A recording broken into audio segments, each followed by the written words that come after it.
So what's up, guys? I'm back with another story to tell today. Hooray! I moved to New Orleans back in December 2016, or 2015. Yeah, I know what year it is. Moved in December back in 2015 from Austin to here in New Orleans, and I wanted to kind of share my experience with Mardi Gras and what that was like for me. With this being my first time here, of course it was my first Mardi Gras ever, and perhaps my last. Not sure yet, but it was fun and exciting. I'm not a complete stranger to those type of events. We have South by Southwest in Austin, and a whole bunch of other different festivals and whatnot. But this one, I have to say, was definitely pretty unique.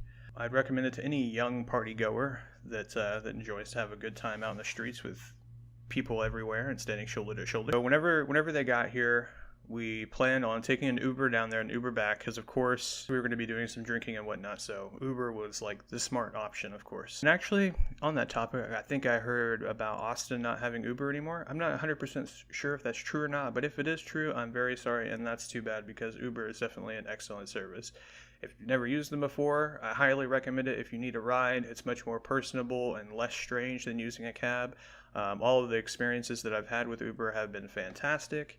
They get you to where you need to be. The app is super easy. It doesn't cost a whole lot. It's very fair pricing. No, they're not a sponsor. Maybe one day, right? We take our Uber down to whatever street it's called. Bourbon Street. That's the name of it, Bourbon Street. We take a Uber down to Bourbon Street, and first thing we have to do is we have to get a hand grenade. Everyone has been talking, shouting, praising the sun about hand grenades. So we go and we ask some random people, where can we get these crazy drinks that everyone always talks about? And they were like, oh, you just have to go to this place here. Everywhere had them, essentially. Like, so many different places had hand grenades. So we go into this first place and we get it. And essentially it's just this alcoholic mixture that's in this long, tall boy container, skinny neck, and then tall tops and tall bottoms.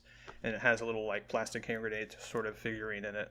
That has sort of a malicious looking face, like, oh yeah, I'm gonna fuck you up. And they do, sure enough, they do. So we tossed back a couple of those. We were walking around between different bars and checking out what the music was and everything. Once we actually got on the stretch of the actual part of Bourbon Street where typically you have like the girls on the balconies, flashing and stuff for beads, to be very honest, I don't think I hardly saw any boobies while I was there, to be 100% honest.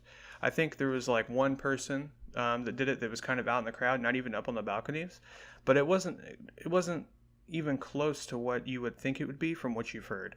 Like, what you hear is, oh, they have the Girls Gone Wild balcony, and there's people doing this all over the place, and there's just basically half-naked people walking around everywhere. But that actually was not at all the case. We had this random homeless person walk up to us and ask us for a cigarette, which I think my friend obliged, gave her a cigarette, whatever.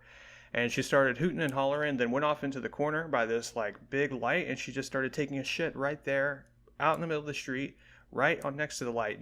She wasn't at all hiding anything or ashamed of anything that she had. She just took a shit right there in the streets.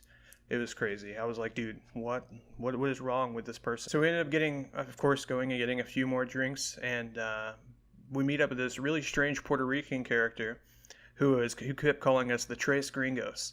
And he was, I'm pretty sure he's from Puerto Rico. And he was like, I'm Puerto Rican, but I'm also an American. And he was just like really happy to be here. I don't think he was from here. He followed us around for a long while. And the other friend that was with me at the time was saying like, oh man, he's trying to hook up and go home with you. And I think he honestly had just had too much to drink or something. But the premise of it was pretty funny. He was totally and 100% convinced that this person wanted to go home with us. It was hilarious. He was pretty touchy-feely and everything, but I think that's probably just part of his culture. But at one point, we ended up trying to split away from him because he did kind of like linger too long. He was being kind of clingy. So we ended up losing him. We ended up getting all split up, and we're trying to find one of my friends whenever it's pretty late in the evening. And there's a police horse walking through the streets, and one of my friends crosses the street, and I go to cross it with him, and I get hit in the face by a horse. Like, this horse just, boom, walks into me and doesn't give a fuck. It's like, this guy doesn't even exist, really. And just walked right through me. And after that point, I was kind of disoriented and trying to look around, and we had lost one of our friends. We kept trying to call him, but it turns out he was really, really drunk or something, because he was telling us, he's like, I don't know where I am. I'm surrounded by by police officers and they're holding me here. Please come get me. So we're like, okay, where are you? And he tells us that he's at the Roosevelt Hotel. So we're like, we don't know where the fuck that is. You know, I've only been here a short time, and my friends definitely have no idea. So we try to pull it up on Google Maps, but we're having a hard time getting reception. I mean, we finally get it, and we go to the Roosevelt Hotel, and it turns to be that our friend's just being held by a bunch of security officers of that garage, of that parking garage for that hotel. And they were just trying to make sure that he didn't get himself hurt or anything. So yeah, I mean, we got a bunch of beads. We drank a whole lot. There was a whole bunch of people, crazy music, loud, crazy people, and it was a interesting experience to say the least. But it just seems to be one of those things that's like one and done. I don't really ever plan to go back, at least not intentionally. If something ever comes up and they're like, hey, you want to go do this, and I'm just kind of like able to, even then I guess I will. But other than that, I don't think I'll be doing it again. But like I said, I think it's a cool experience for those who haven't been and want to see some very strange things happen. Thanks a lot, guys. We'll see you next time.